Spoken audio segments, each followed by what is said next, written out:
Muito boa tarde a todas e a todos, queridos amigos, sejam bem-vindos mais uma vez ao Museu do Neorrealismo. Hoje para dois momentos que são particularmente importantes no conjunto de iniciativas que envolvem a exposição Passageiro Clandestino Mário Dionísio 100 anos. Estes dois momentos são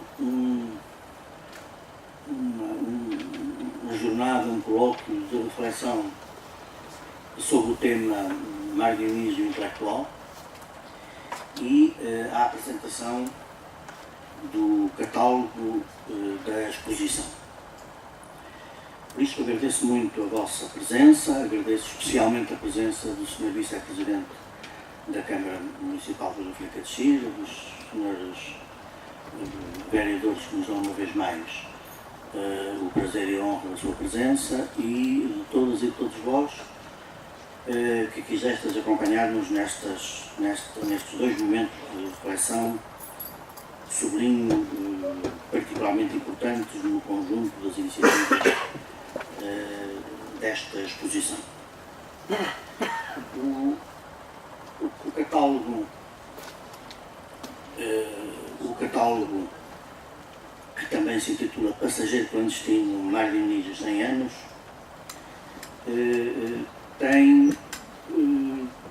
procurou ter, permitam-nos a pequena satisfação ou o orgulho consciente de acharmos que tem um conjunto de elementos particularmente significativos e novos no que diz respeito ao itinerário, à reflexão e à obra de Mário Dionísio. Por um lado, procura recolher, organizar, sistematizar um conjunto de elementos que começaram a ser já reunidos por outros, sobretudo que encontramos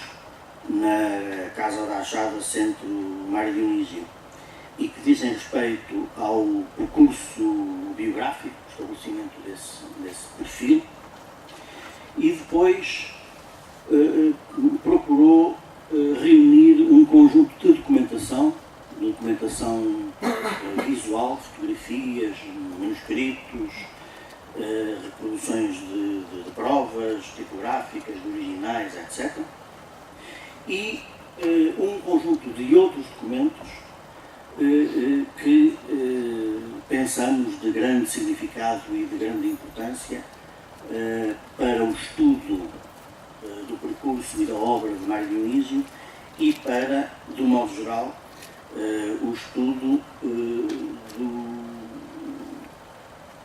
neorrealismo português, de que Mário Dionísio foi um participante da primeira hora. Além de um conjunto de fotografias, de documentação visual significativo, nós temos dois conjuntos de documentos para os quais eu gostava de chamar desde já a vossa atenção. Por um lado, são pela primeira vez publicada,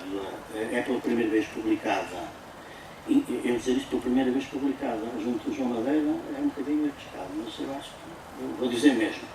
É pela primeira vez publicada a troca de correspondência, integralmente a troca de correspondência, entre o aparelho clandestino intelectual do PCP e Mário Dionísio,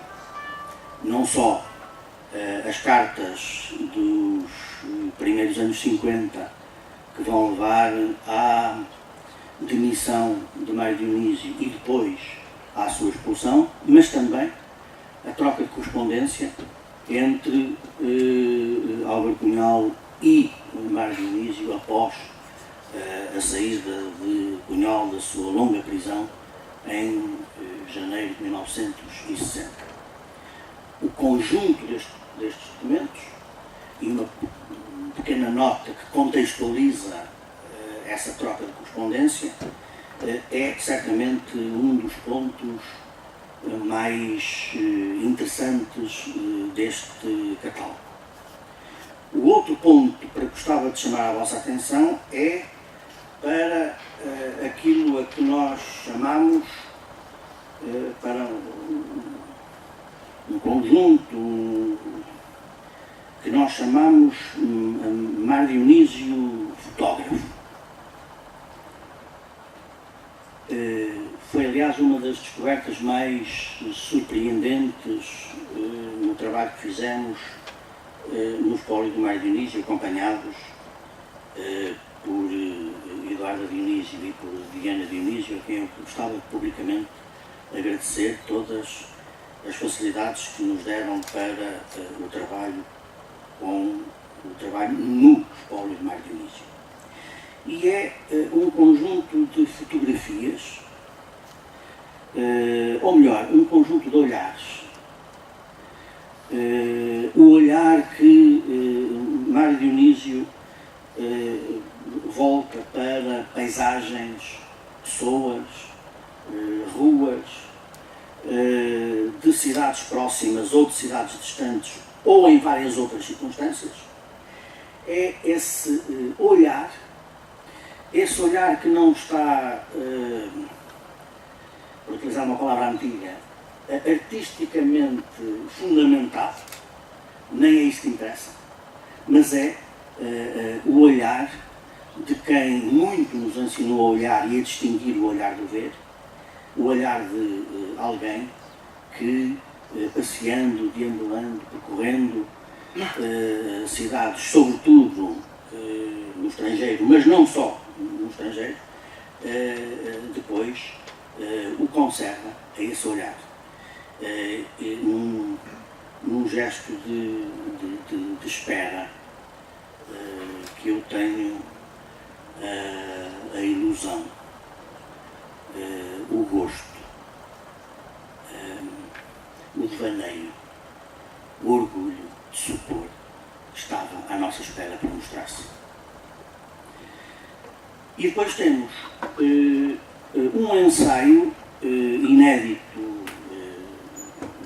absolutamente inédito, só existiu enquanto prova académica, sobre um dos livros menos, não direi valorizados, mas um dos livros menos lidos e talvez considerados de Mário Dionísio, o seu conjunto de poemas em francês, intitulado Le Feu qui dort.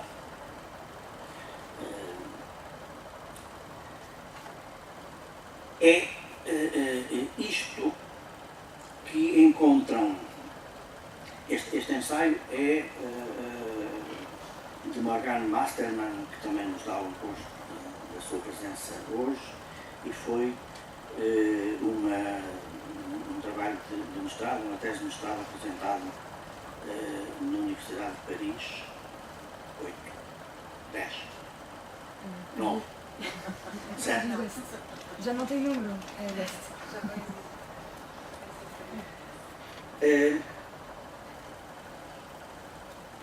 Pensamos que este catálogo será um guia particularmente interessante para o percurso da exposição. A exposição intitula-se, recordo, Passageiro Clandestino. E este título, que tem aquele seu QB de provocação, é ao mesmo tempo, como saberão os mais atentos, o título de um diário de Mário Dionísio mantido não com muita regularidade, mas quando escrito com empenho, durante alguns anos. Não há elementos para trás de 1950, mas a partir daí esse diário surge já com este título, Passageiro Clandestino, que o próprio Mário Dionísio justifica dizendo: cada um de nós que se põe em movimento na existência transporta consigo um conjunto de ideias devaneios, sonhos,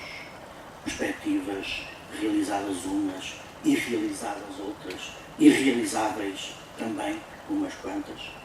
e é isto que transportamos clandestinamente connosco e faz cada um de nós na história e no tempo um passageiro clandestino. É, pois, para a revisão, para a reconsideração desta personalidade excepcional que nós convidamos um conjunto de personalidades numa série que começa hoje e que terminará muito perto do final da exposição com uma intervenção da professora Maria Alcida Seixas, a quem agradeço também a sua presença, mas que nós começaremos hoje com um tema, Mário Dionísio intelectual, e com os três convidados que estão connosco, o professor Luís Augusto Costa Dias, o professor David Santos e o professor João Madeira. Para além de todo o seu trabalho como escritor, como poeta, como ensaísta dos temas da arte, como ficcionista, Mário Dionísio teve também uma atividade relevante na imprensa cultural,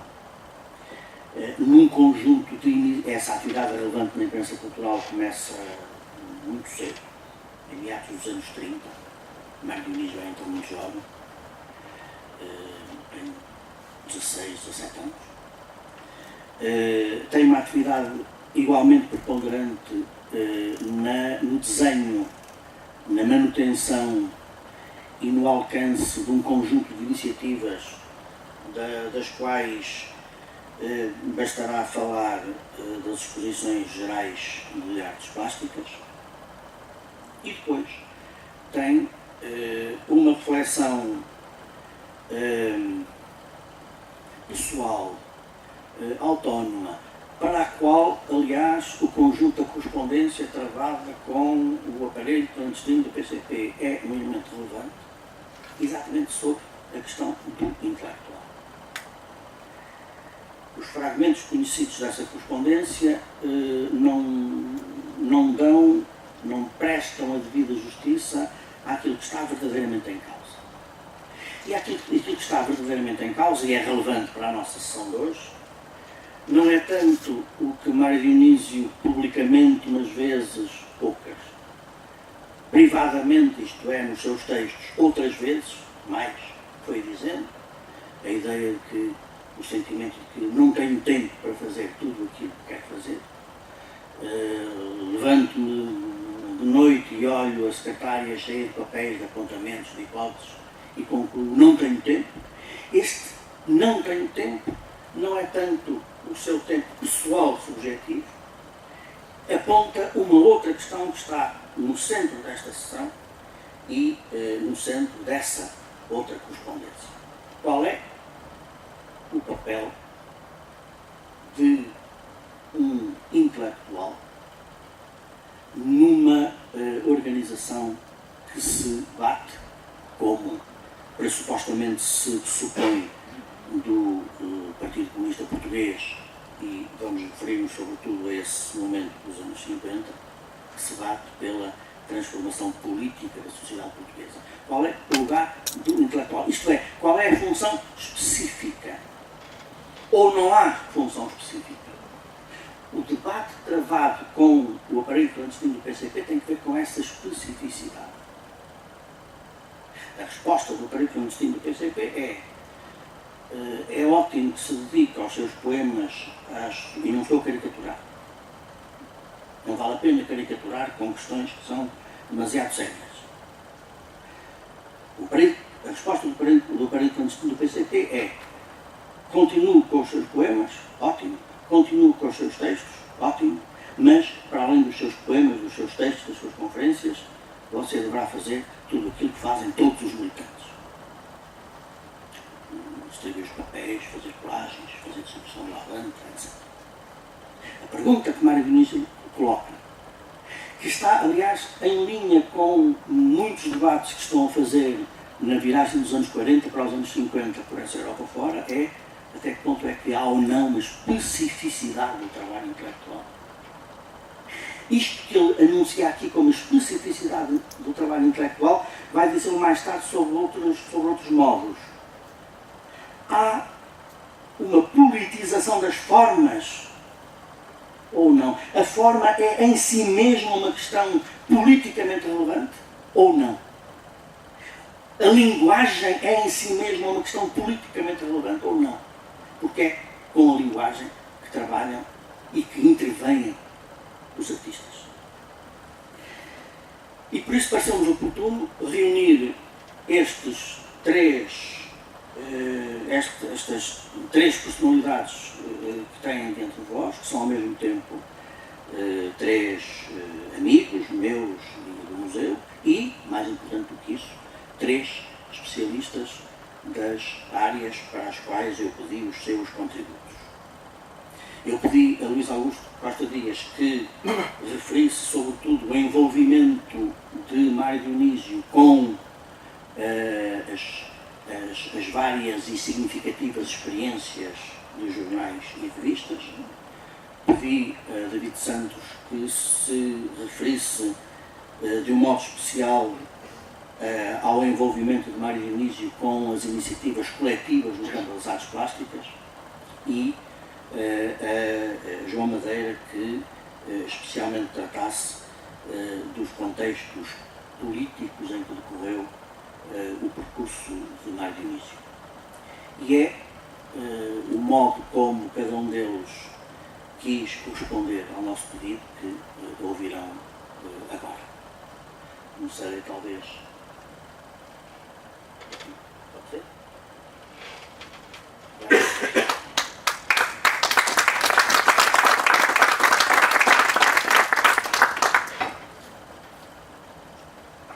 Boa tarde. Eu agradeço ao professor António ter feito o convite para aqui estar.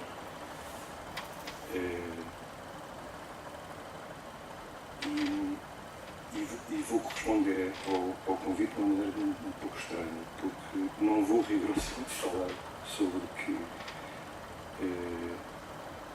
foi pedido. Isto é, vou ter em conta uma extensa colaboração e um conjunto extenso de artigos dispersos, disseminados por várias publicações desde os inícios dos anos 30. Aliás, provavelmente o Mário Dionísio foi quem terá compreendido muito melhor esse percurso de um conjunto de intelectuais desde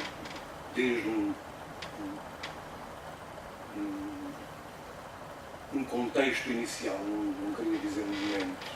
um contexto inicial.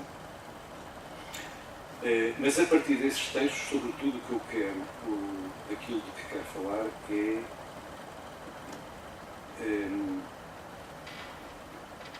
posso começar por estabelecer uma frase que é a seguinte. Teoricamente falando, Mário Dionísio foi de um conjunto de intelectuais que se estenderam dos anos 30 aos anos 70, para não passar, digamos, para um outro contexto político, dos intelectuais portugueses mais coerentes, e mais rigorosamente coerentes, e mais persistentemente coerentes. Quando eu digo que o digo teoricamente, não é para construir aqui quaisquer teorias,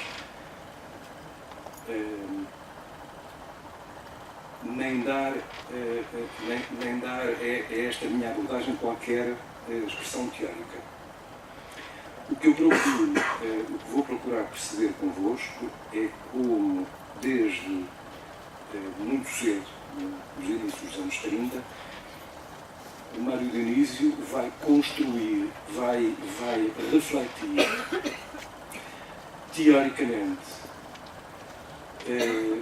sobre um quadro de intervenção do intelectual, e já veremos, embora já muito tenha sido dito, sobre o intelectual, e com estas primeiras palavras junto uma outra expressão que se conjuga com essa primeira afirmação de coerência intelectual, que é que, porventura, o Mário Dionísio terá sido o mais direto, fiel discípulo do professor Bento Jesus Caraça, com uma aparelhagem conceptual muito mais rigorosa que o Bento Caraça, que era um matemático e, portanto, não tinha essa aparelhagem teórica. E se é um fiel intérprete da filosofia da cultura, que já ambos analisámos no prefácio a um volume intitulado Cultura e Emancipação, um conjunto de primeiros textos do Bento Jesus Caraça sobre aquilo que nós designamos por filosofia da cultura.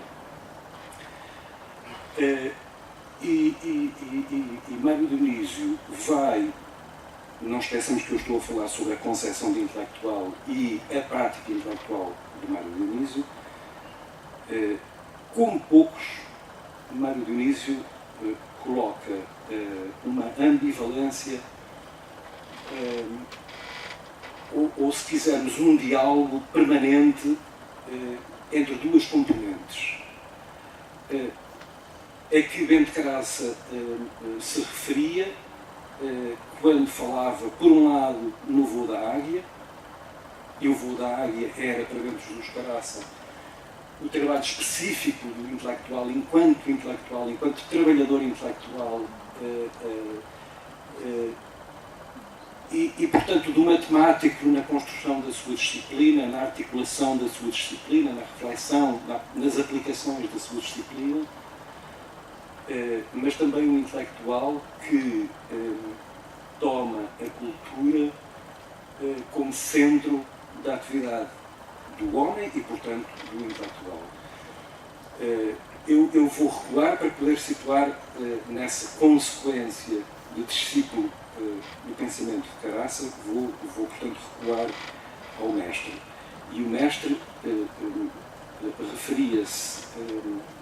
a algo que é retinto, que é inapropriável, que é de um trabalho intelectual que se coloca numa determinada disciplina ou nas várias disciplinas em que o intelectual intervém. Ele pode ser um filósofo, ou pode ser um matemático, ou pode ser um artista. E é o voo da águia no sentido em que esse intelectual tem algo de muito solitário, que eu creio que até mesmo do ponto de vista pessoal o Mário Dionísio interpretou muito bem. Tem um outro aspecto que corresponde àquilo que o próprio Bento Caraça chamava a missão do intelectual, que é, partindo da ideia de que a cultura é o lugar próprio do homem apreender, praticar e acompanhar a civilização num determinado período, num determinado contexto, em função de um conjunto de aspectos. E, portanto, é um modo de integração do indivíduo, dos indivíduos e, portanto, também do artista, do escritor, se quiserem, do intelectual, que tem por missão descobrir nos voos das águias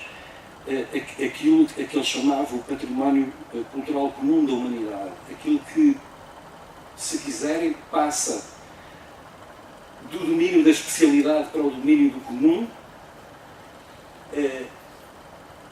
e se transforma em algo que corresponde à visão do mundo. Isto é, em última instância, para Bento Caraça, a cultura é o lugar onde se adquire uma consciência do mundo e, portanto, a consciência de uma praticabilidade de um mundo tal como ele existe e de um mundo que se pode e que se deve inventar, porque para o Bento de Caraças estarão a imaginar que o conceito de libertação é o conceito fundamental. Porque a cultura é um terreno fundamental. E a cultura é naturalmente o terreno em que o homem se afasta da natureza e das condições e dos grilhões da natureza e ganha a sua liberdade e a sua libertação. Isto transposto para o Mário Dionísio torna-se claro nele a preocupação em autonomizar o domínio da arte, eu aqui vou simplificar arte no sentido também literário, portanto, da criação artística, da criação literária, enquanto trabalho próprio, com as suas linguagens, com os seus processos criadores e, por outro lado, o intelectual enquanto agente que que é capaz, melhor que qualquer outro, estou a falar do intelectual, melhor que qualquer outro, capaz de construir essa passagem e esse convívio e esse estar num contexto de um património cultural comum da humanidade. E, portanto, com todas as suas aquisições orientadas para uma praxis que quer para Caraça, quer para Bento Jesus Caraça, quer para Mário Dionísio,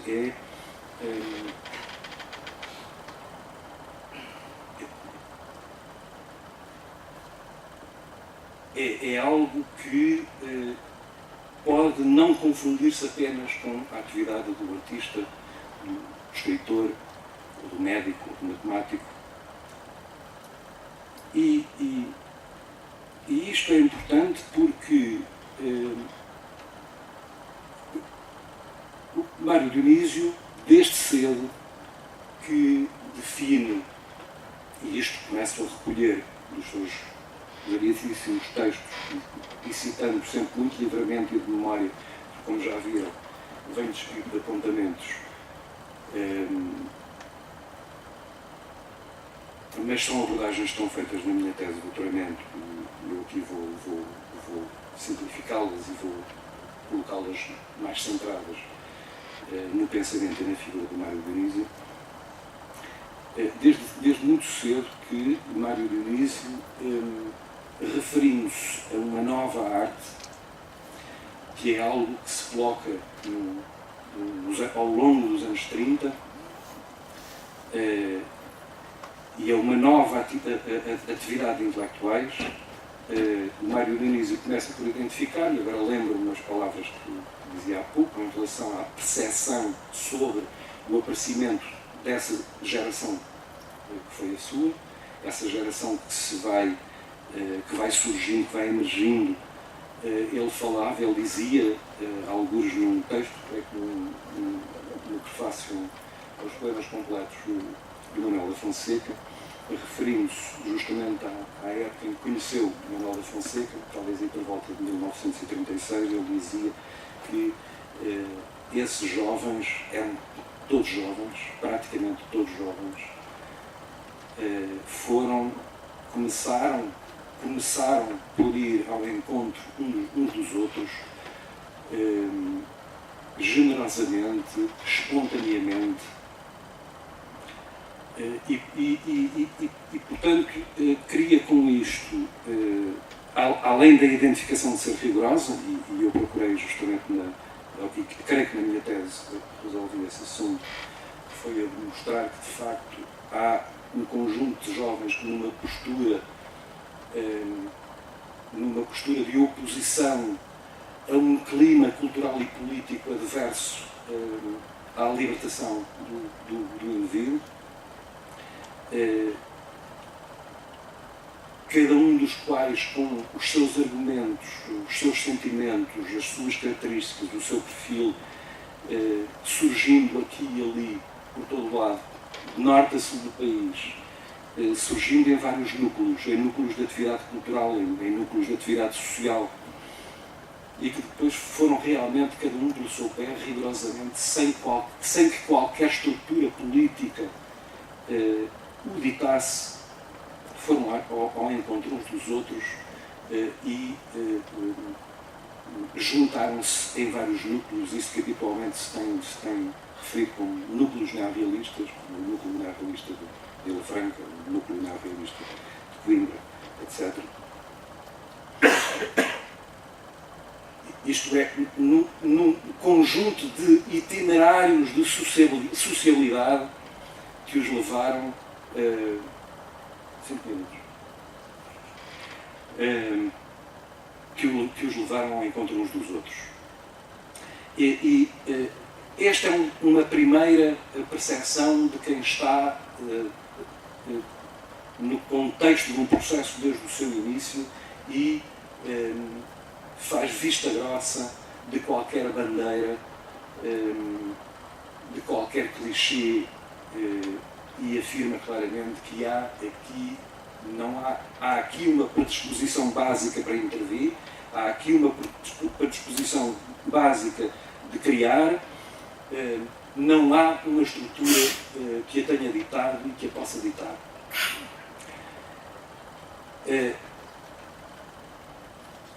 Há um outro aspecto, antes do tempo de se esgote, que eu queria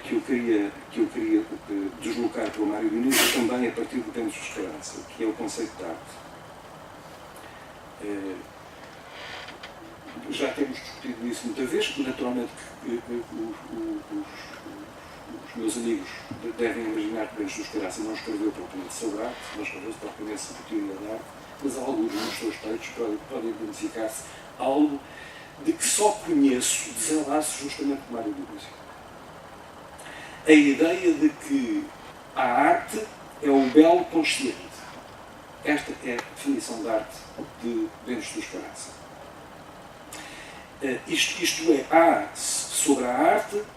para qualquer indivíduo, para todos os indivíduos, um olhar. Há um deleite, há um usufruto dos objetos. Começa, portanto, com um olhar, mas o olhar só se torna algo consciente, já não como olhar, mas como visão. Aliás, esta perspectiva do olhar e da visão é muito clara no Mário Dionísio, sobretudo para quem lê A Paleta e o Mundo. Sobretudo, ele ocupa-se disso na parte final. E a grande diferença que se percebe entre olhar e ver, ou se quisermos, entre olhar e visão, é, para Mário Dionísio, uma questão fundamental, porque a visão é aquilo que é mediado pela consciência. E, portanto, carece, para se tornar belo, carece de um conjunto de instrumentos que ele se ocupa desde muito cedo, nomeadamente em criar, em mostrar que o trabalho artístico ou o trabalho literário se constrói com linguagem e que a linguagem se desdobra em processos múltiplos, diversissíssimos. Já agora, também para lançar aqui uma provocação, embora seja uma expressão que penso minimamente conhecida de quem conhece Mário Dionísio, ao mostrar a importância da construção de processos de linguagem, ele chega um dia a dizer, alguns dos anos 40, quando se refere quer ao poeta, quer ao escritor, quer ao artista, mesmo utilizando os processos mais reacionários. E portanto, esse terreno de máxima liberdade do artista que é necessário aproveitar, que é necessário construir, e percebe-se, portanto, que eu não conheço esta correspondência, é para mim uma novidade hoje, percebe-se claramente que há duas formas de compreender o trabalho intelectual e a missão do intelectual claramente distintas. O intelectual é aquele que, para Mário Dionísio, discípulo de Bento dos Caraça, é aquele que constrói um processo de libertação dos indivíduos, reconhecendo que há um trabalho específico dos intelectuais, que é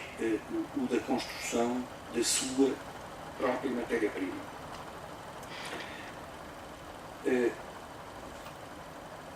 Eu não posso deixar de referir por último, e para percebermos esta coerência teórica de que eu comecei por falar no Mário Dionísio, uma afirmação que para muitos tem sido surpreendente, mas que não é à luz de uma análise do pensamento e da atividade do Mário Dionísio, quando se referia ao neorrealismo e afirmou num texto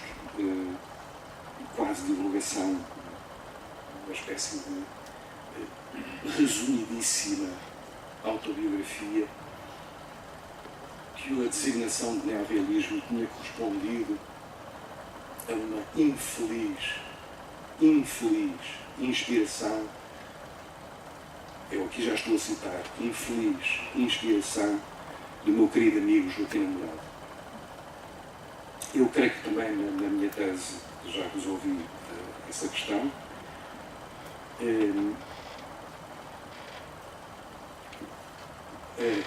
A designação de neorrealismo feita por Joaquim Namorado não foi uma designação propositada. Ele não identificou o neorrealismo como uma corrente.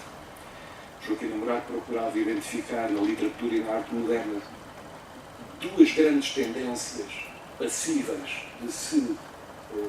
imbricar uma na outra, e que era a identificação de uma tendência neorromântica e uma tendência neorrealista. Sabe-se também hoje porque é que surgiu essa expressão neorrealismo enquanto designação de uma corrente, não apenas de uma tendência. Isso veio por obra de um seu amigo, do Joaquim Namorado, seu amigo da época, e a figura do aparelho do Partido Comunista de Coimbra nessa altura, que era Rodrigo Soares, Fernando Pinto Loureiro, seu nome civil, que um dia escreve, logo a seguir a ler o artigo do Joaquim Namorado, que se intitulava Do Neorrealismo,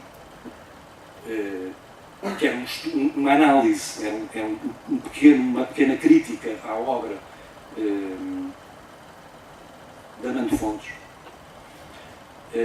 O neorromantismo, já agora não parece, o neorromantismo que o Joaquim Namorado identificava era através da obra, por exemplo, através da obra e das figuras heroicas do Jorge Amado. Eram essas duas grandes tendências. Essa figura que deu pelo nome público de Rodrigo Soares, ou Fernando Pinto Loureiro, de nome civil, escreve ao Joaquim Namorado dizendo: querido amigo, o que você descobriu, temos que avançar para a frente. Aliás, a linguagem é mesmo muito militante. Temos que avançar para a frente, você descobriu a designação que nos faltava. O Joaquim Namorado, para aqueles que o conheceram, ou puderam conhecê-lo através do discurso que o conheceram, ou por acaso, sabiam da figura simultaneamente provocatória, vaidosa, do Joaquim Namorado, que não desdenhou essa invenção identificada por Rodrigo Soares. E a designação ficou. O que é que isto tem a ver com o Mário Dionísio quando diz que foi uma infeliz inspiração? É que, de facto, para o Mário Dionísio, eu vou acabar já interpretando esta questão da designação do neorrealismo e da identificação de uma corrente. É que para o Mário Dionísio funcionava, aliás, muito teoricamente, portanto, tinha um quadro teórico muito preciso, muito rigoroso, de identificar grandes épocas da civilização. E colocava uma nova arte no mesmo plano em que colocava as gestas medievais. E, portanto, dizia que a nova arte é aquela que há de vir. É aquela que há de vir com uma nova sociedade. Com uma sociedade liberta da opressão. E, portanto, o que nós estamos é a construir essa nova arte. E então percebe-se que todos os processos de construção de uma linguagem artística fossem todos necessários, fossem todos compulsáveis para a criação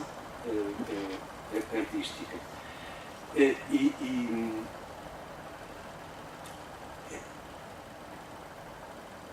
Esta noção de arte em construção conjuga-se com uma ideia que foi muito expressa quando procurou combater a ideia de que há uma jovem geração contra uma geração mais velha, que há os jovens contra os mais velhos, que há os modernos e os antigos. Contrapondo isto, o Mário Dionísio procurava, foi muito claro quando afirmou isto, que é comum a muitos dos jovens,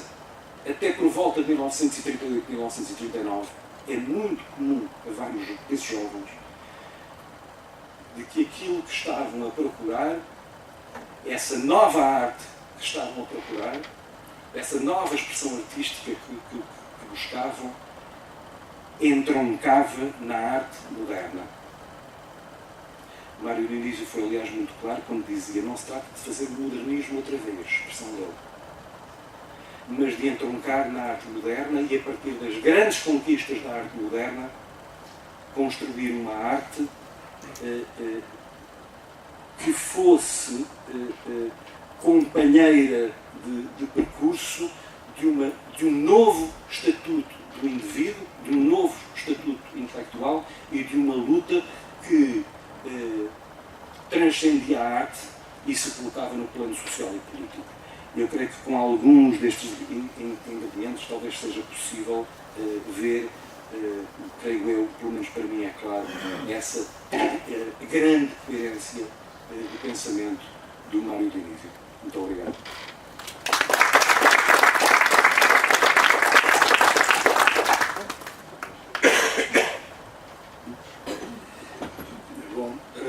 Boa tarde a todos, muito obrigado pelo convite. Quando desenvolvia a investigação sobre as relações dos intelectuais com o Partido Comunista, tentei entrevistar Mário Dionísio. Telefonei e expus-lhe a situação, que amavelmente recusou. Dizia que, apesar de ter há muito abandonado o Partido Comunista, achava que as declarações que pudesse fazer na conjuntura política que então se vivia, e eram os anos finais dos governos cavaquistas, era suscetível de favorecer a direita. E confessou-me que até tinha em seu poder a correspondência que trocara com o partido a quando da sua saída, e que, estando no fim da vida, no final da vida, depois, provavelmente, eu até poderia vir a ter acesso a essas cartas, mas naquela altura não achava conveniente. E foi efetivamente assim. Anos mais tarde, com o espólio ainda na posse da família, a Eduarda possibilitou-me o acesso a esse acervo, designadamente a esta correspondência em causa, que é, de facto, de importância inestimável. E ressalto desses documentos uma questão fundamental, que já foi aqui referida, que é aquela que penso que mais nos interessa aqui diretamente, a do estatuto de militante, em relação à qual Mário Dionísio não obtinha a clarificação que de certa forma reclamava. E em maio de 52, ao responder à carta que o PCP lhe envia, ele formalizava a sua demissão do partido. E o modo como conclui é esclarecedor, é uma quase inevitabilidade. E diz Mário Dionísio, passo a citar, das cartas: penso que nas difíceis circunstâncias atuais, por razões que não conheço nem tenho que discutir, o partido entende não se poder dedicar ao problema da cultura a atenção que ele merece, e que para continuar a dar vida no campo da cultura ao pensamento do partido e a pôr a cultura ao serviço da luta do povo português, só me resta, estou a citar Mário Dionísio, por mais paradoxal que pareça aos políticos coxos, como Lenin chamava aos extremistas de esquerda, deixar de fazer parte do partido. Fim de citação. Ou seja, sair do partido era a solução radical e vinha na sequência da recusa de uma proposta que apresentara anteriormente, segundo a qual Dionísio propunha passar de militante a simpatizante. Era a forma que encontrava para poder dispor de mais tempo para a criação artística, para a reflexão, para o ensaísmo crítico, para as atividades culturais. Ou seja, para Mário Dionísio, criação, reflexão, ensaísmo crítico deviam ser parte integrante e parte grande da militância do intelectual comunista, para o que naturalmente entendia ter necessidade de tempo e possibilidade de consagração. E o que o partido reconhecia, ainda assim reconhecia, era que não tinha condições para instituir um tal enquadramento orgânico e como alguns dos militantes intelectuais estabeleciam como condição para a sua militância, admitindo inclusivamente passarem a simpatizantes, isto é, serem despromovidos, segundo a lógica orgânica do partido, tal atitude passava a ser considerada como uma cedência e uma fraqueza. Assim, em reação à proposta de passar a simpatizante, o controleiro do partido diz, cito, querer passar à situação de simpatizante,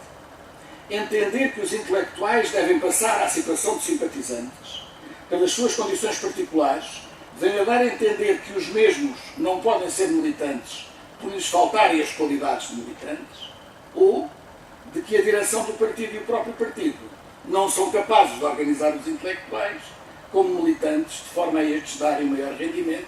e por tal motivo estes não podem ser dirigidos pelo partido e pela direção do partido, mas apenas acompanhados. Fim de citação.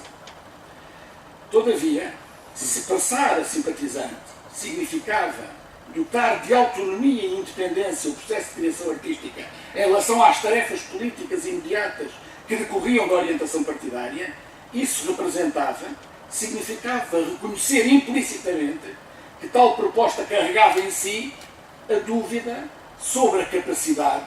e sobre o papel dirigente do partido, princípio absolutamente inquestionável do ponto de vista da doutrina leninista e da sua codificação posterior. Daí que, como lhe sentenciava o PCP, cito, destes um passo atrás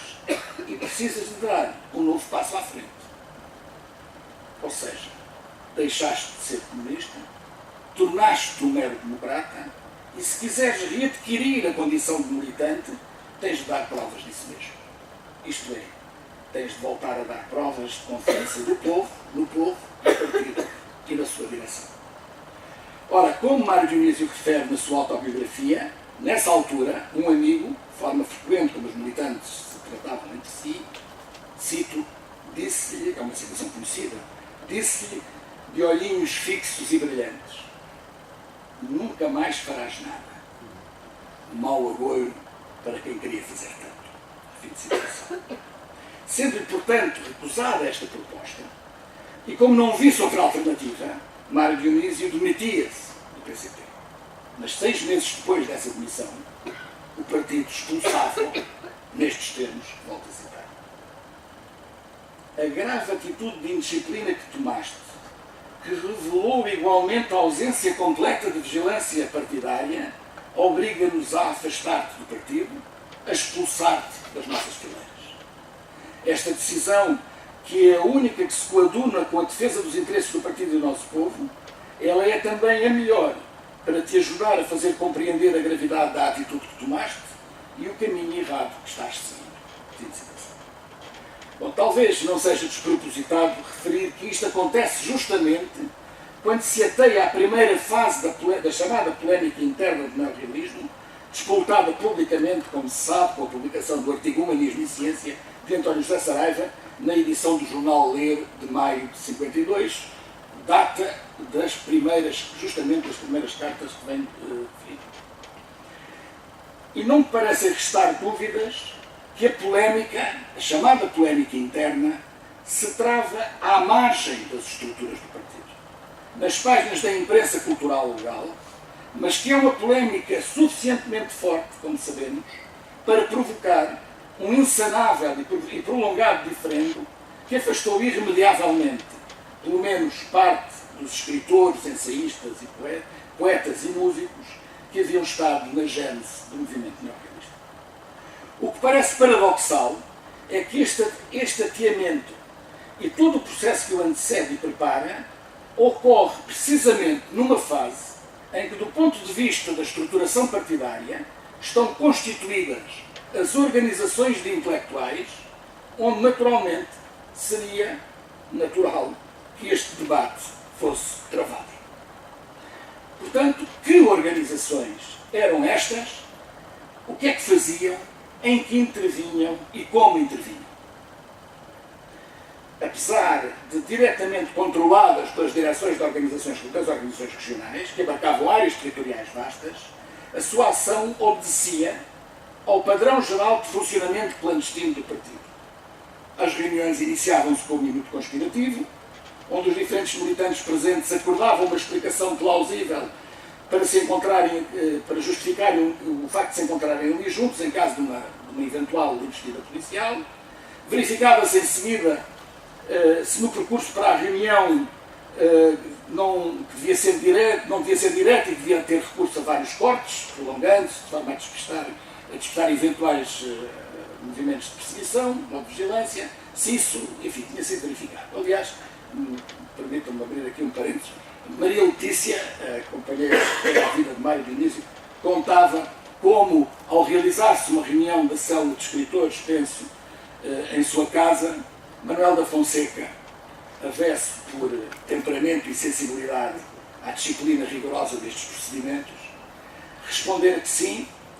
que lhe parecera que havia alguém que vinha atrás dele, mas não tinha bem a certeza, que era provável que não, mas também era provável que sim, e que isso fora o suficiente para que a reunião terminasse ali mesmo e cada um dispersasse rapidamente.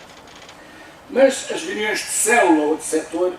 tinham depois um ritual próprio. O controleiro, por vezes funcionário clandestino, dirigia os trabalhos, primeiro as informações sobre a situação política, sem dar lugar propriamente a debate, ou melhor, a um debate que fosse além da recolha das informações, que por sua vez cada militante entendia significativas de fornecer. E em seguida, o controle das cotas, da venda e distribuição da imprensa clandestina, dos contactos que cada um ficara de realizar e, finalmente, as atividades circunscritas, basicamente, ao movimento legal antifascista. Os abaixo-assinados em defesa da paz, muito comuns no pós-guerra, como se sabe, ou variedíssimos outros iniciativas do género que preenchiam boa parte da atividade legal da militância clandestina. Ora, o caráter clandestino do partido, permanentemente acossado pelo espectro das infiltrações e da repressão policial, pode justificar este padrão orgânico. Mas a desvalorização objetiva do debate interno e da formação política e ideológica dos militantes dificilmente poderá ser completamente justificável por este motivo, por mais importante e condicionante que fosse. A defesa partidária, a necessidade de sobrevivência do partido desenvolveram nestas condições de clandestinidade um conjunto de procedimentos que acabaria por se tornar completamente predominante na atividade partidária. Cobrança de cotas, recolha de fundos, contactos e ligações, distribuições de imprensa, que objetivamente asfixiavam a vida partidária. Havia uma manifesta dificuldade da parte dos quadros do partido, inclusivamente, principalmente funcionários clandestinos, dos escalões intermédios, com funções de controle sobre este tipo de organismos, em dar resposta às questões colocadas nas células e nos comitês que exigissem maior preparação teórica. Rui Perdigão, que integrava um aparelho de apoio ao secretariado do partido e que por isso conviveu muito de perto com a elite operária e dirigente, refere-se-lhes nestes termos, que não resisto também a citar. Eram normalmente pessoas sisudas, mas sérias, a propender para o grave. Falavam essencialmente de política, de questões sociais e raramente de literatura, de arte, de coisas do espírito. Eu tenho lá tempo para romances. As complicações da alma não me interessam. Os operários e camponeses da nossa terra não têm disso, têm fome. quantas vezes ouvi réplicas destas ao tentar encaminhar noutras direções as conversas. E neste contexto, seria naturalmente difícil a compatibilização entre este modo de pensar e de agir e aquele que alguns intelectuais militantes vinham expressando, como, aliás, o próprio Mário Dionísio exprime na sua autobiografia. Embora circunscrito ao setor legal, assim a quis, propor, coordenar, impulsionar, ligar a zona clandestina à zona legal e vice-versa, a minha atividade política não deixava de crescer. Não era raro levar-me o tempo todo, porque havia as reuniões, muitas e intermináveis, a sua preparação, a distribuição da imprensa, outras tarefas. Sempre recusei ser promovido no mundo subterrâneo, como depois do 25 de Abril recusaria por 2 vezes ser ministro. Eu não era, nunca fora, um bom político. Era apenas um artista. Bom ou mau é outro assunto. Que circunstâncias históricas precisas o obrigavam a atuar politicamente. Queria-me soldado só, mas era difícil fazer entender isto aos que nasceram para subir, mesmo que fiquem pelo sonho de soldado a general. E, não obstante o reconhecimento do facto, não obstante a necessidade do tempo, não há azedume nem indiferença por muitas das atividades desenvolvidas. Mário Dionísio assumiu os riscos decorrentes do enfrentamento legal da ditadura, que eram permanentes, demasiadamente próximos, fosse o risco da prisão e da tortura, fosse a perseguição, a proibição de ser professor no ensino público, fosse a censura prepotente e castradora. Mário Dionísio viveu com entusiasmo, com voluntarismo, com sentido de entrega, a gesta solidária da afirmação de uma nova geração, fazia da cultura e da criação artística também uma arma de combate, e a pulso, polemizando sempre, ajudar a dar corpo à imprensa cultural da época, ao movimento neorrealista, num ativismo em contracorrente, que se entrelaçava com o combate ao fascismo em organizações como os grupos de defesa académicos, ou o Bloco Académico Antifascista, ou o Socorro Vermelho Internacional. Vivera os tempos terríveis da derrota republicana da Guerra Civil de Espanha, o avanço demolidor da Alemanha nazi, no início da Segunda Guerra Mundial, ganha novo alento com a inversão do curso da guerra e a derrota internacional do nazifascismo, vive a galvanização e a experiência do MUD e da sua SEJAD, a Comissão dos Escritores, Jornalistas e Artistas Democráticos, como a da Organização das Exposições Gerais de Artes Plásticas, a mais duradoura destas experiências. A atitude que toma em 1952, ao verbalizar a incomodidade quanto ao estatuto militante que lhe era conferido a si e aos seus camaradas, com a objetiva subalternização da dimensão política e ideológica da criação artística por parte do partido, e perceber e sentir o dever de prosseguir a luta contra o regime, em solidariedade com os de baixo, só pode ser uma atitude profundamente dilacerante, como aliás o afirma na sua autobiografia. Tudo se complicara muito, porque nós, quais de nós, quantos de nós, sentíamos como um espinho na carne o dever de lutar pela felicidade dos outros. Não o fazer era uma espécie de pecado. Não sabíamos viver com esse peso. Essa hipótese sequer na consciência. Mas lutar seria obedecer de olhos fechados a uma orientação que, e assim me parecia mais e mais, não levaria a lado algum. À transformação dos homens, certamente não. E o papel do intelectual, como o de qualquer outro militante, poderia limitar-se a subir e a descer escadas com o único objetivo de subir e descer escadas? Não seria a sua estrita obrigação, não só dele, mas sobretudo dele, esclarecer os que só o não são, à partida, por defeituosa, criminosa organização da sociedade. Ou seja, a função de esclarecer em Mário Dionísio está muito para além da retórica e da propaganda, prende-se em boa medida com a missão do intelectual da promoção da cultura integral do indivíduo, na linha, aliás, que Bento Caraça brilhantemente sistematizara na sua conferência de 33. E, em larga medida, também nessa linha, defenderá que a militância do intelectual deve ser fundamentalmente cultural, de aprofundamento da linguagem específica da arte e dos seus problemas, e que, nesse sentido, cito, não havia arte revolucionária sem começar por ser arte. a querela entre forma e conteúdo, que em boa medida dá corpo à chamada polémica interna do neorrealismo, tal como se manifestará em 52-54, atinge nesse período uma exposição pública consideravelmente virulenta, mesmo que operando sob condições de censura e de vigilância policial do regime. Mas, porém, está longe de se tratar de uma erupção imprevista e surpreendente. Logo em 1949, Manuel Campos Lima publica um extenso artigo na Vértice, intitulado Realismo, Estética do Progresso, onde defende ser o realismo a expressão estética de um pensamento social ascendente, recusando a possibilidade de liberdade estética dentro de uma mesma corrente de pensamento, pelo que o realismo deveria recusar todas as demais correntes estéticas porque decadentes, diante das quais não era possível nem a neutralidade, manifestações que eram de transigência e de conciliação com essas formas decadentes. Campos Lima desenvolvia uma ideia fundamental, presente aliás num pequeno texto intitulado O Formalismo, que fora publicado no ano anterior na revista Etude Soviétique e cuja tradução datilografada circulava entre alguns funcionários clandestinos do Partido Comunista, onde se afirmava, cito, a estética marxista não se limita a refutar na teoria o formalismo decadente.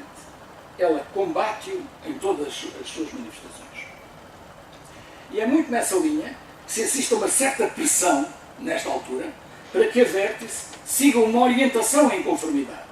Em 1951, Oscar Lopes, em carta a João José Costel, refere o excessivo literatismo e esteticismo da revista.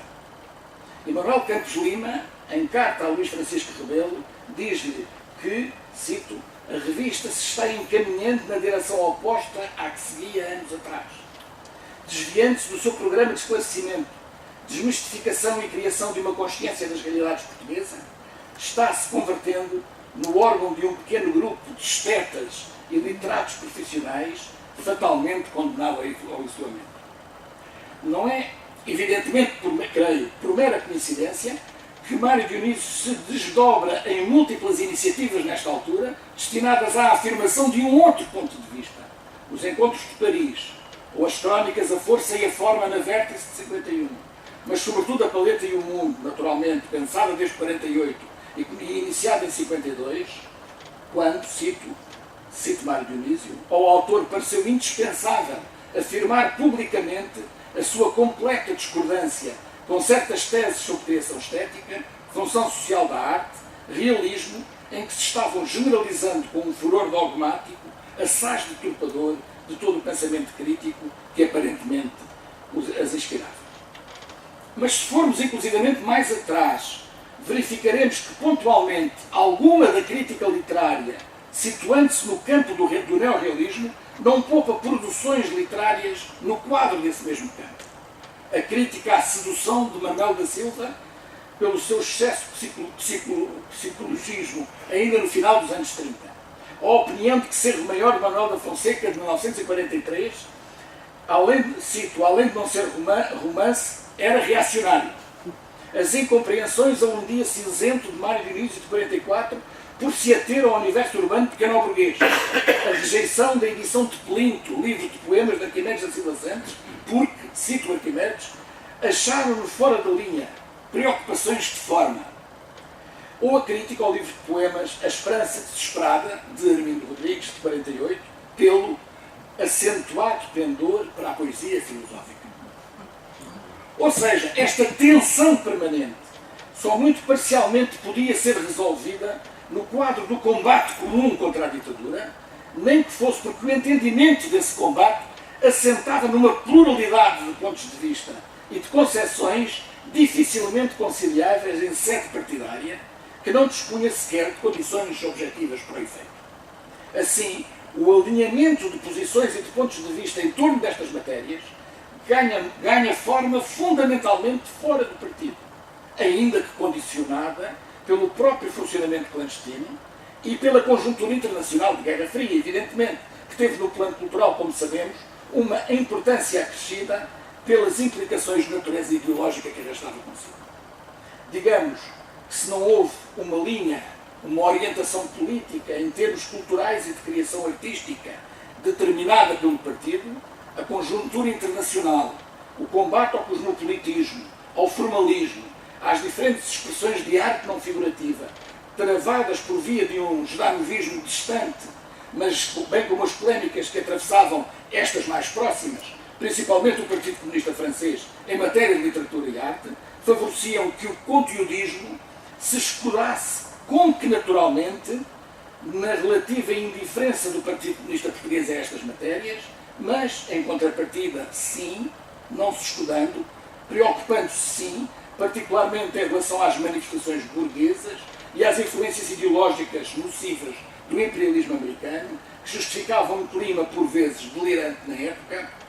de vigilância revolucionária e que, na prática, se traduzia em manifestações internas de suspeição sectária e de irradiação pronta de muitos militantes. Num artigo já antigo sobre as recepções do marxismo pelos intelectuais portugueses, que o António Pedro conclui, cito, que as contradições irredutíveis entre as várias concepções do marxismo, contidas nos limites de imunidade política, explodem na viragem de 51 para 52. A propósito de arte, a chamada polémica interna do neorrealismo é também, embora possa não ser só, o resultado retardado das contradições inerentes à história do marxismo, que o marxismo, talvez sem o saber, incorporou e quis sintetizar. E nesta perspectiva, estimulante, que continua a ser estimulante do meu ponto de vista, me leva a evocar aqui um encontro, em final dos anos 30, entre Trotsky e Breton, do qual resulta o tão injustamente ofuscado Manifesto por uma Arte Revolucionária e Independente, que afirma de forma vigorosa, proclamatória, o princípio da total liberdade do artista, indispensável para a verdadeira criação, porque a própria natureza da arte o exigia. Assim, desse ponto de vista do manifesto, a criação artística não devia servir um fim que lhe fosse estranho, obedecendo a ordens, a padrões, escolhendo temas, valorizando meios de expressão em detrimento de outros. O caráter revolucionário de uma obra decorria do modo como a necessidade de mudança social se inscreveu no conteúdo latente e nas formas que lhe corresponderam. E como proclama o manifesto, cito um pequeno trecho, a necessidade de emancipação do espírito não tem senão de seguir o seu curso natural para ser conduzida e fundir-se e a retemperar-se nessa necessidade primordial, a necessidade da emancipação do homem. E de que vinha falando, afinal, Mário Dionísio, durante anos a fio, num esforço militante que prosseguiu, mesmo depois de abandonar o partido, que abraçara quando jovem, mesmo vendo-se ou julgando-se sozinho, passageiro cada vez menos clandestino, numa viagem de longuíssimo curso, e, efetivamente e felizmente, diria. Obrigado.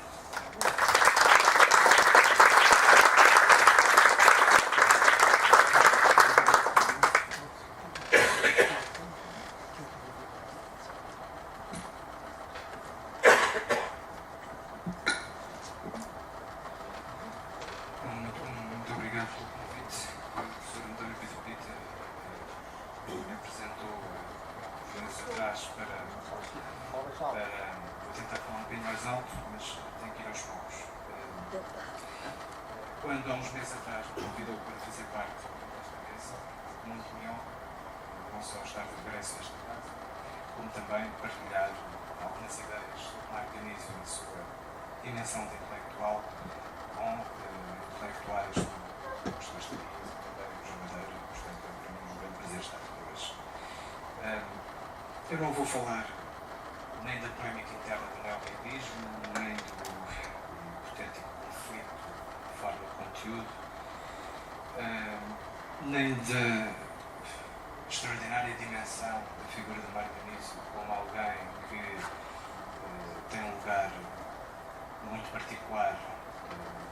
enquanto, eu diria, teórico, ensaísta, esteta, de uma tentativa muito própria e militante também, à sua maneira, de tentar definir, ou mais do que definir, compreender e deixar aos seus companheiros inspirados pela mesma vontade de transformar o mundo, mas também as gerações vindouras de deixar precisamente aquilo que o Pastor Dias aqui referiu, de algo que estará sempre em construção e que não pode ser definido de um modo dogmático, nem de um modo estritamente político ou ideológico, como a polémica interna do neorrealismo promoveu e tentou e conseguiu, em certa medida, determinar ou definir dois campos de posicionamento intelectual e de prática artística a que naturalmente o Mário Dionísio só poderia opor-se do ponto de vista da sua interpretação do que poderia e deveria ser a prática artística, a sua compreensão, e ao mesmo tempo opor-se também do ponto de vista como militante ou como ex-militante que continua a partilhar da inspiração marxista uma ideia de transformação da sociedade, opor-se terminantemente, diria, a que o próprio Partido Comunista Português fosse por um caminho de dogmatismo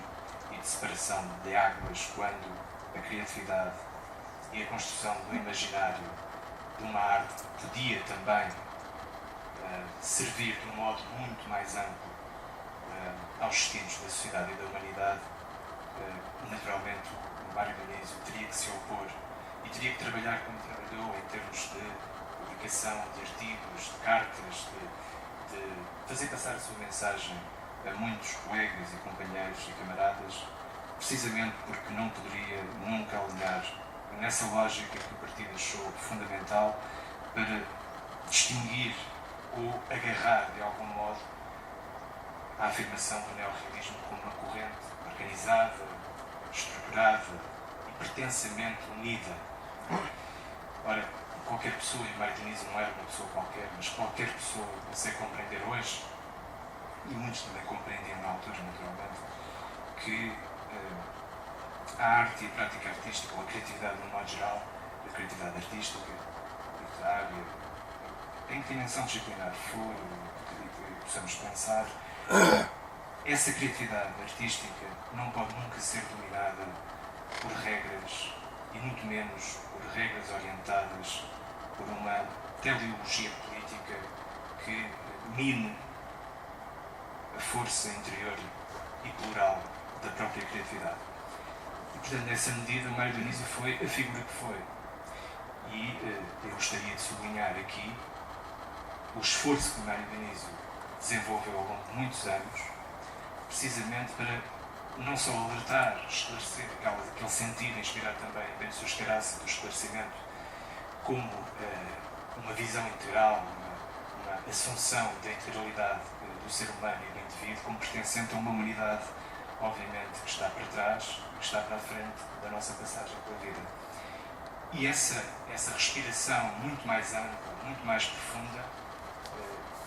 converteu a figura de Mário Dionísio numa figura não só excepcional no nosso plano, da nossa sociedade, no nosso plano intelectual, no plano da cultura portuguesa do século XX, como também o tornou, lá está, esse passageiro clandestino, essa figura um pouco isolada,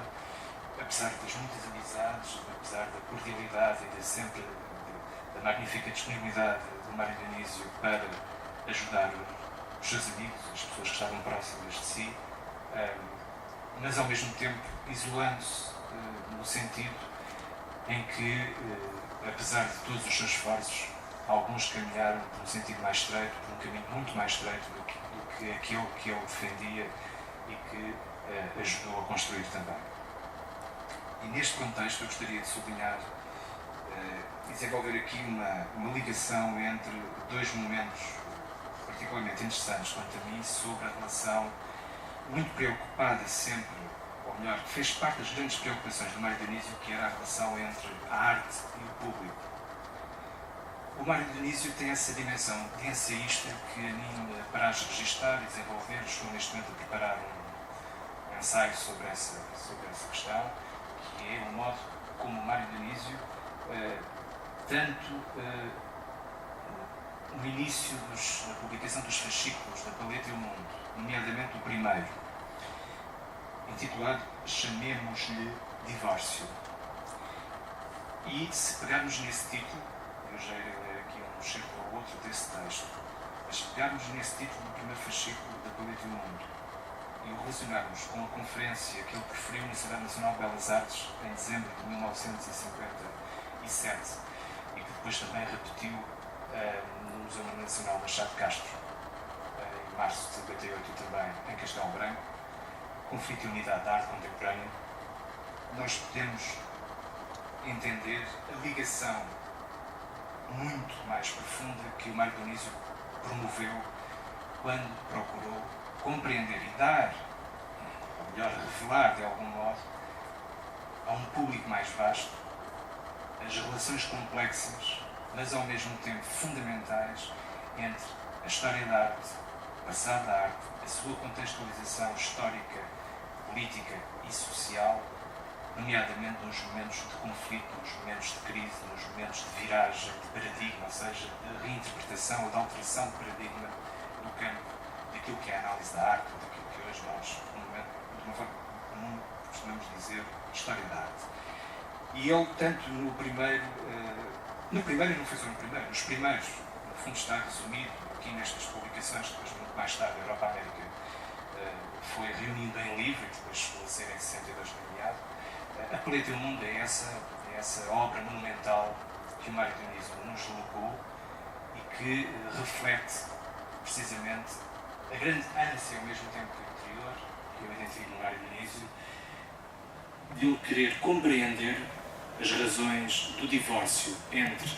o público seu contemporâneo e a arte sua contemporânea. Para ele, esse divórcio não era de modo algum um obstáculo intransponível. E o que ele quis fazer ao longo da sua vida como ensaísta ligado, e também como artista, no sentido das artes plásticas, como pintor, como desenhador, aquilo que foi o seu exercício, eu diria, muito intimista também na relação com a prática pictórica e do desenho,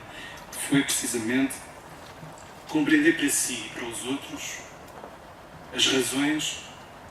daquilo que muitos apelidaram apressadamente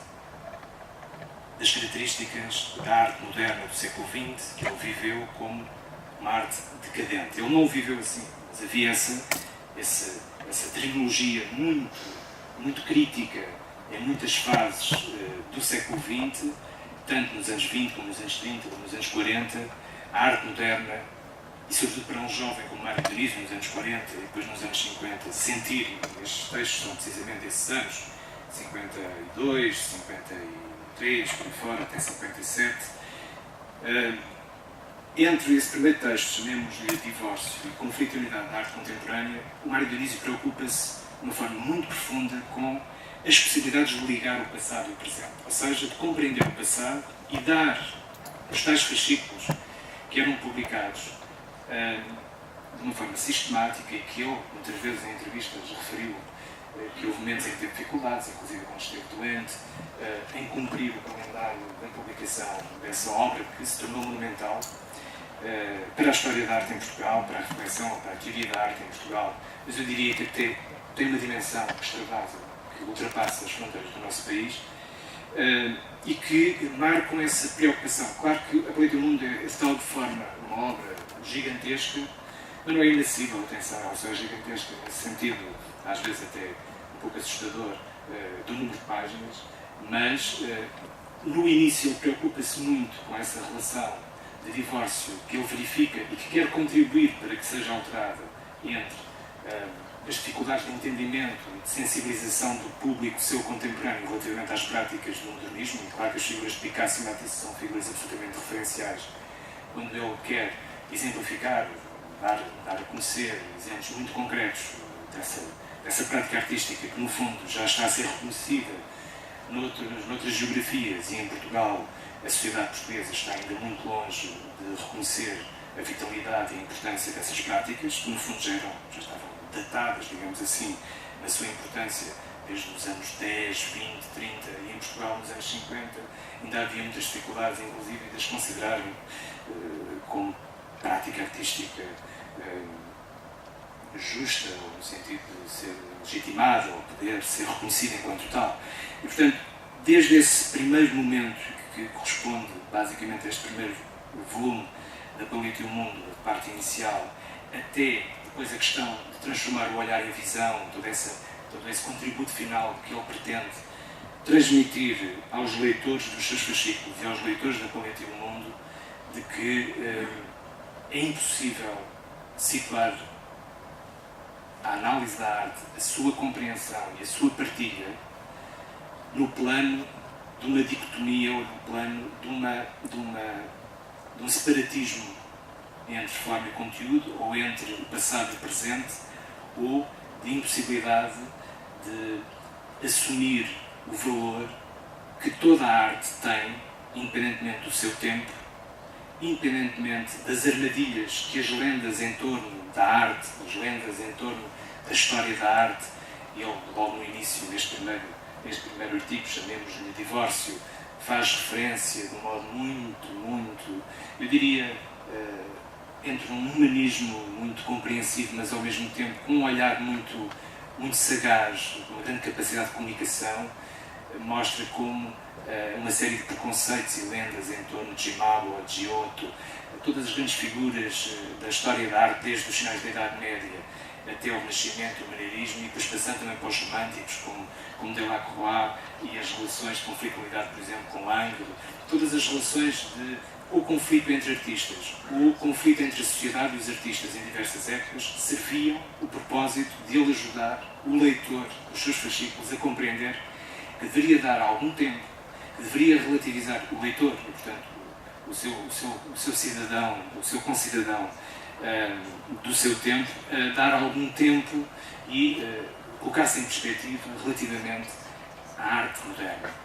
e à sua aparente inacessibilidade. Esta tentativa de desconstruir o preconceito, de alterar as relações baseadas em leituras apressadas, muitas vezes com moralismos absolutamente espúrios e fora de contexto, determinou um Mário Dionísio com um alcance ensaístico e com um alcance de esclarecimento sobre o valor da arte, que era a sua, do seu tempo, que eu acho que simultaneamente servia para ele, e ele não esconde isso em vários momentos, tanto em entrevistas como na própria introdução da Paleta e o Mundo, ele esclarece isso desde o início, e também determinado muito por esse contexto da polémica interna, e serviu para ele. Ele percebeu aí que tinha que fazer um caminho, apesar de, como o João Madeira há pouco referiu, ele já pensava fazer algo com esta dimensão desde os finais dos anos 40, a polémica interna apressou esse trabalho. Esse trabalho de quê? De compreensão mais ampla e de divulgação mais ampla também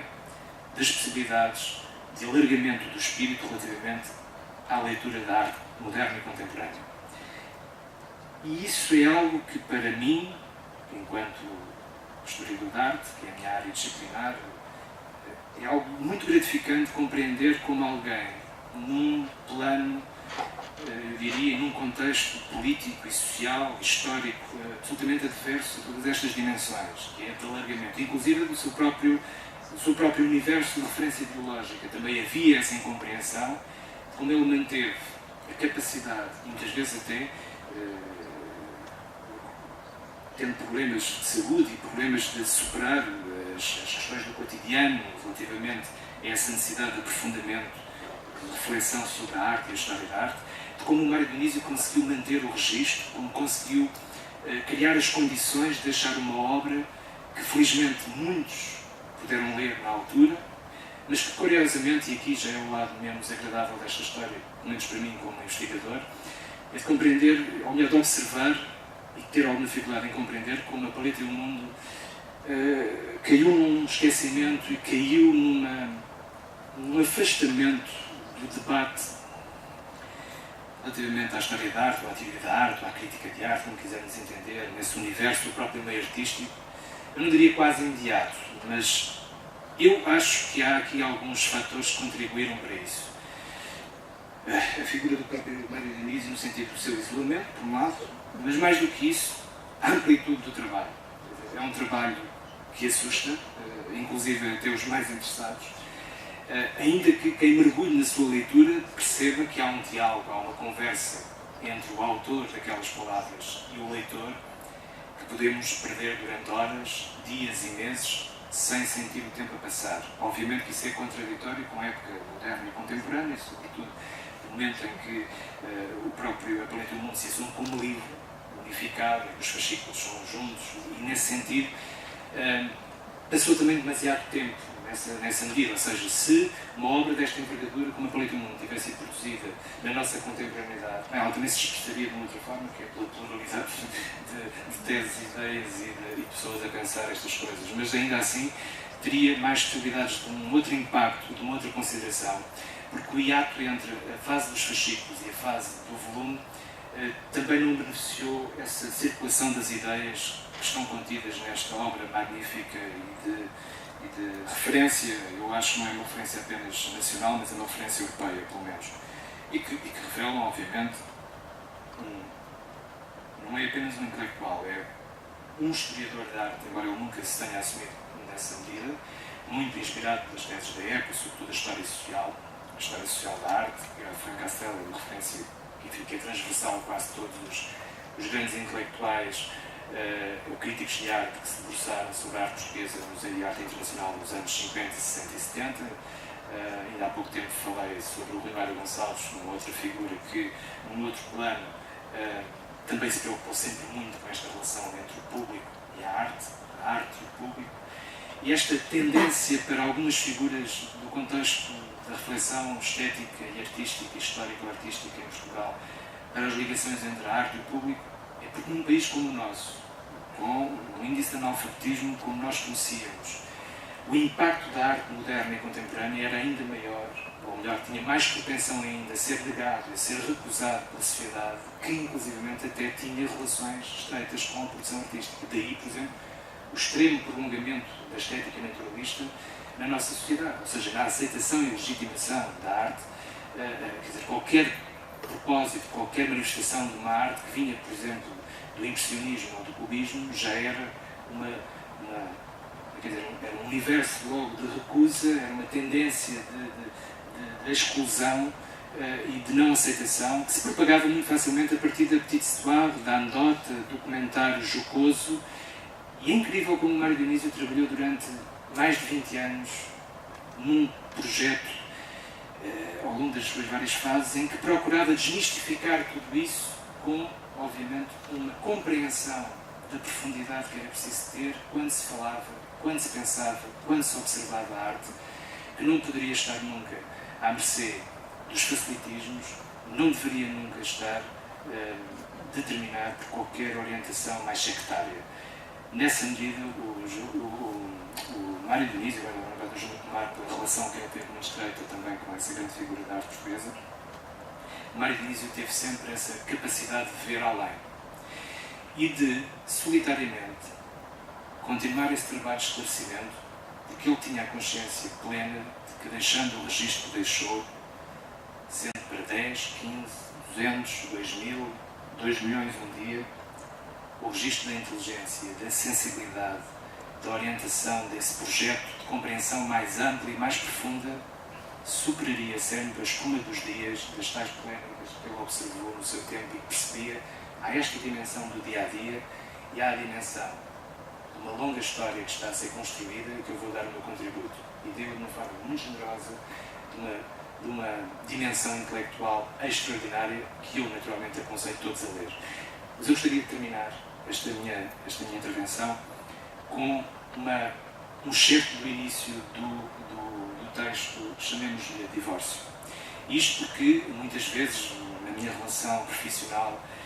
de curadoria, de história da arte, crítica de arte, por aí, com o meio artístico meu contemporâneo, por vezes a figura de Mário Dionísio aparece de forma muito fugaz. Muita gente me diz, sim, claro, Mário Dionísio, datado, está tudo datado. A maior parte destes comentários tem por base o desconhecimento, obviamente, e algum preconceito, enfim, uma série de questões que também não interessa muito desenvolver aqui. Mas, a vários níveis, nós, quando observamos, quando lemos aquilo que uma figura como Mário Dionísio nos deixou, percebemos que datado é, sobretudo, muito desta espuma dos dias que nos rodeia e que nos preenche o cotidiano de uma forma espúria, quando há coisas que estão mais para trás, que são muito menos datadas do que algumas que são produzidas hoje. E para terminar também com um tom de recuperação do que é datável e o que não é datado, como as coisas ganham perante as circunstâncias e os momentos também leituras diferentes e compreensões de adaptação ao nosso tempo, eu penso que o início da Paleta e o Mundo é bastante esclarecedor relativamente ao momento que estamos a viver.